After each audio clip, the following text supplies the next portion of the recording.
I stood before Julia, announcing my decision with a stern resolve. I'm moving in with my parents. If you're against it, then let's get a divorce, I declared, my voice devoid of any emotion. Julia looked at me in disbelief, her mind racing to comprehend the audacity of my words. The impact was like a slap across her face. What are you talking about, Alan? She stammered, her voice reflecting a mix of shock and confusion. It's simple, I continued, my eyes cold and calculating. We'll use your $2 million inheritance to build a house there. That's the plan. A knot tightened in Julia's stomach. The inheritance, her mother's final gift, was now a tool in my scheme. You can't be serious, she whispered. Oh, I'm dead serious, Julia. It's time to make some changes, I replied sharply. Memories of our life together flashed through her mind. The laughter, love, the birth of our children. How did we end up here? At 38, a mother of two, she had thought she was living a normal life with a man she once loved. But now I stood before her, a stranger. You have no right to decide how my inheritance is used, she protested, her voice trembling with a mixture of rage and disbelief. As your husband, I think I do. It's either my way or the highway, Julia. Decide, I declared, my tone leaving no room for negotiation. She stared at me, trying to find a trace of the man she married, but all she saw was a greedy stranger eyeing her inheritance like a vulture. Realization hit her standing in the shadow of the man she no longer recognized. Her marriage was a lie. Fine, she said, her voice steady despite the chaos in her heart. If that's how you want it, we're done. But don't expect to touch a dime of my money. My smirk vanished, replaced by shock. I hadn't expected this. I turned on my heel and left, slamming the door behind me. Alone, Julia stood there, her heart pounding. The battle lines were drawn. It was no longer just about money. It was about her dignity, her freedom. The next morning, the house felt eerily silent as Julia prepared breakfast. The previous night's confrontation replayed in her mind, fueling her anger. How could I be so callous? The money was a part of her mother's legacy, not some windfall for me to squander. Our children, Emma and Ryan, noticed the tension but remained quiet. They were too young to understand the complexity of adult conflicts, yet they sensed something was amiss. Julia forced a smile for their sake. After dropping them off at school, she drove to her mother's empty house, echoing with memories. Sitting in the living room, she recalled the times my parents had made insensitive remarks about their lifestyle, choices, and even their children. They had always favored traditional gender roles, and unfortunately, I seemed to have inherited their archaic views. I can't comprehend why you're still working. Alan's mother once sneered, her disdain evident. A woman's place is at home with her children. Alan, my husband, never stood up for me. He consistently brushed off his parents' derogatory comments, urging me to ignore them. However, their words were like needles, steadily pricking away at my self-esteem. Now, with my mother gone and my marriage falling apart, I felt a surge of resentment towards Alan. He had never truly been my partner, leaving me to fend for myself against his parents' criticisms and never once taking my side. I vividly remembered when I was pregnant with Emma, and Alan's parents openly expressed their hope for a grandson. When Emma was born, their disappointment was palpable. Next time, make sure it's a boy, they had said, barely concealing their dissatisfaction. Witnessing my daughter subjected to such blatant favoritism was painful. Now, Alan wanted to use my inheritance to move closer to them, to immerse ourselves in their toxic environment. The thought made my blood boil. I couldn't and wouldn't let that happen. As I sat there, surrounded by the remnants of my mother's life, a plan began to form in my mind. I refused to be bullied into submission. I would fight back not just for myself, but for my children too. Alan had revealed his true colors, and it was time for him to face the consequences. The battle lines were drawn, and I was ready for war. Over the next few days, I gathered documents and prepared for the legal battle ahead. My lawyer, a sharp-witted woman named Miss Henderson, assured me that we had a strong case. Don't worry, Julia. We'll make sure that inheritance stays where it rightfully belongs, she said with a confident smile.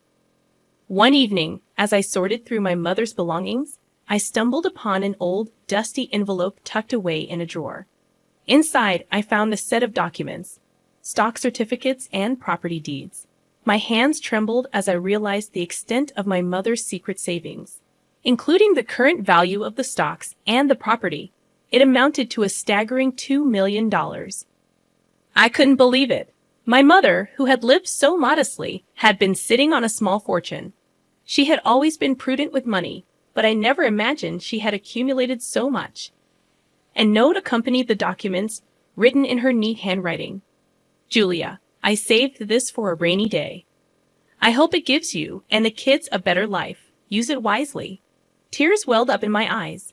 My mother's foresight and love felt like a warm embrace even from beyond the grave. The next day, I decided to confront Alan. He needed to know that his plan to squander my inheritance was doomed to fail.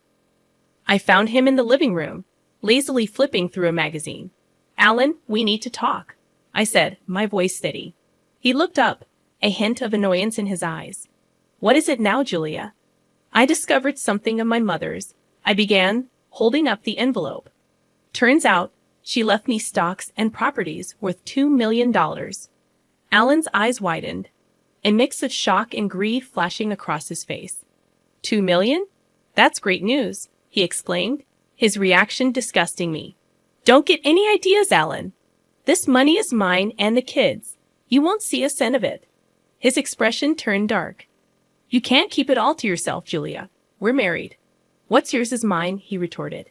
I felt a surge of anger. You've shown your true colors, Alan. You don't care about me or the kids.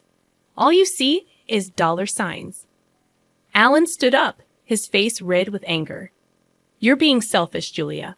I'm thinking about our future, about our family. What family, Alan?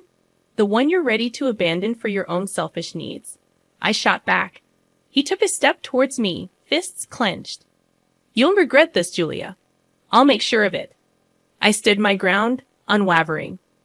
Bring it on, Alan. I'm not afraid of you anymore. He stormed out of the room, leaving me alone with my thoughts. I knew this was just the beginning of a long and bitter battle, but I was ready for my children, for my mother's legacy, and for myself. The following week was a whirlwind of legal consultations and tense silences at home. Alan's attitude had shifted from shock to a cold, calculated aggression. He was like a caged animal, desperate and dangerous. One evening, as the kids were asleep, Alan cornered me in the kitchen.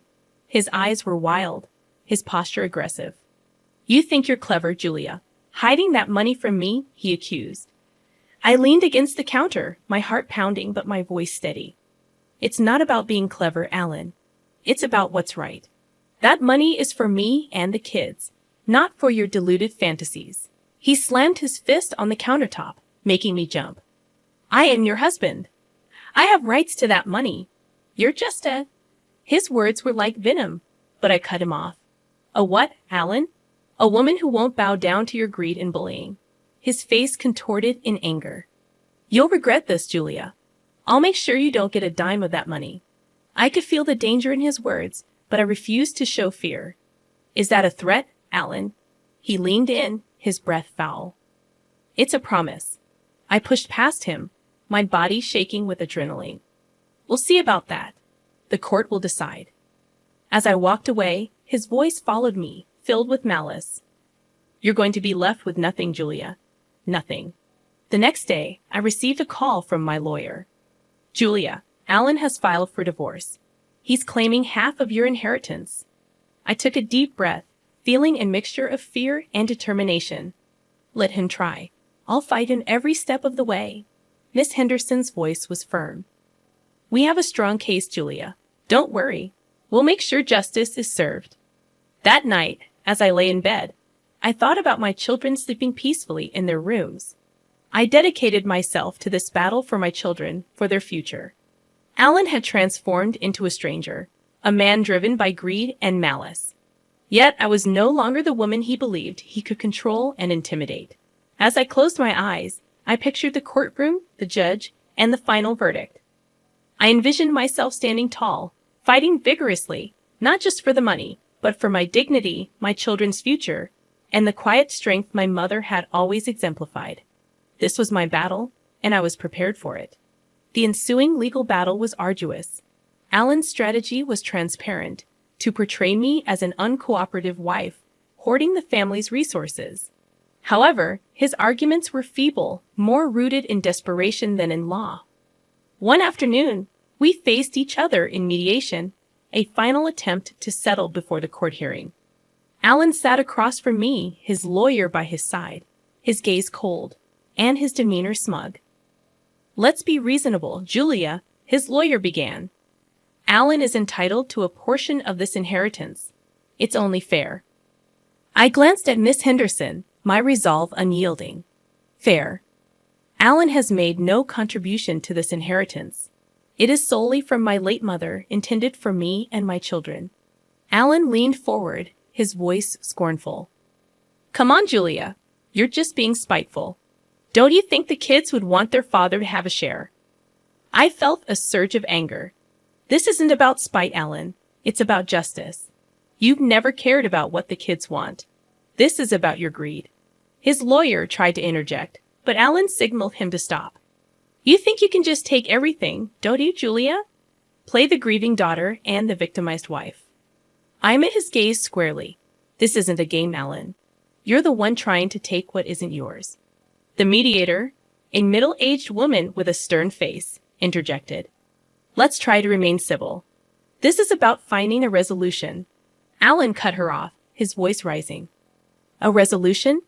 She's the one being unreasonable." I could feel the tension in the room, thick and suffocating. I spoke calmly yet firmly. "I am being perfectly reasonable. I'm protecting what my mother left for her grandchildren. Alan's claims are baseless." The mediator called for a break, sensing the futility of the discussion. As we stood up, Alan leaned in close, his breath hot on my ear. "You'll pay for this, Julia. I'll make sure of it." I walked out of the room, my heart racing but my spirit unbroken.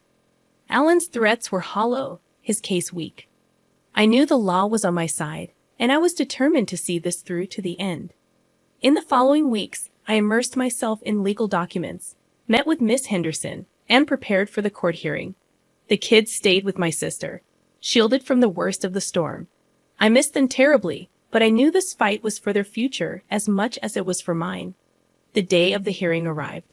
Standing in the courtroom, I braced myself to confront Alan and whatever deceptive narrative he planned to weave. This was the moment of truth, and I was prepared to fight with every ounce of strength within me. The courtroom felt like a battleground where words were the weapons, and Alan's lawyer crafted a tale of a wronged husband, deprived of his rightful share. Yet, under Miss Henderson's skilled questioning, his arguments crumbled like a fragile house of cards. During a recess, Alan cornered me in the hallway, his face twisted in fury. "You're ruining everything, Julia?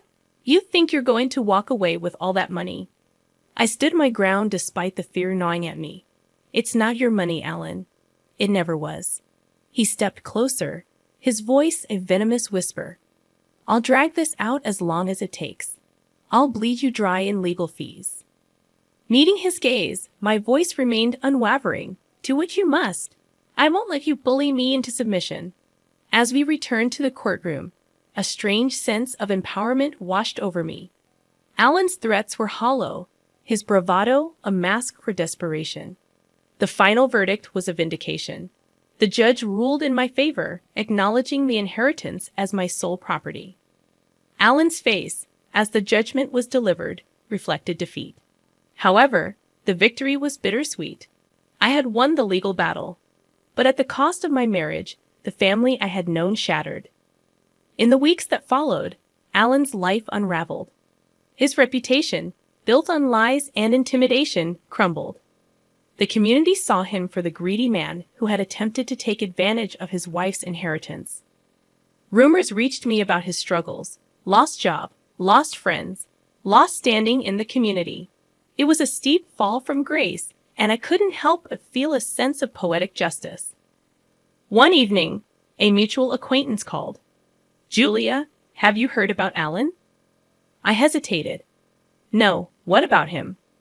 "He's moving out of town, lost his job, his house." He's pretty much broke. I felt a pang of not quite satisfaction, but something close. Alan had reaped what he had sown. He had tried to destroy me. But in the end, he had destroyed himself. I hung up the phone and looked at the picture of my children on the mantel. This fight had been for them, for their future and security. As I tucked them into bed that night, I felt a sense of peace. The battle was over, and we had emerged stronger. We were free from Alan's shadow, ready to start a new chapter. Our lives would be different, but we would be okay. We were together, and that was all that mattered. In the months following the court ruling, life settled into a new rhythm. The victory in court gave me a sense of closure, but marked the beginning of a new journey, one of healing and rebuilding. I decided to sell the house, the scene of so many bitter memories. Each item I packed was a step away from my past with Alan. I was determined to create a better future for Emma and Ryan. While going through some old boxes in the attic one day, I found a picture of Alan and me in happier times. For a moment, I allowed myself to grieve for the life I thought I had, the love I thought was real. But as I looked at his smiling face in the photo, I realized that the man I had married no longer existed. He had shown his true colors, and they were dark and ugly. I tossed the photo into the trash bin, a symbolic gesture of letting go. Moving to a new town brought a fresh start. I found a cozy home in a friendly neighborhood, and the kids enrolled in a new school, soon making friends. I focused more on my writing, finding solace in the worlds I created with my words. One evening, as I was tucking Emma into bed, she looked up at me with her big, innocent eyes. "Mom, do you miss Dad?" The question caught me off guard. Sometimes I miss who I thought your dad was, but we're better off now. We're a strong team, just the three of us. She nodded, a wise look in her young eyes. "I like it here, Mom. I like our new home." Her words filled me with warmth. We had indeed come a long way. As I lay in bed that night, I reflected on Alan's downfall. His greed and malice had backfired, leaving him with nothing. While I harbored no joy in his misfortunes, there was a sense of justice in how things had turned out. The kids and I had a long road ahead, but we were on the path to healing.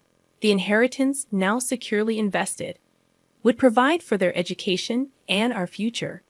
I closed my eyes, thinking of my mother. Her strength and foresight had saved us. In her wisdom, she had given me the means to protect myself and my children. As I drifted off to sleep, I felt a sense of peace. The storm had passed, and in its wake, it had left clarity and hope. We had weathered the worst, and now a new day was dawning.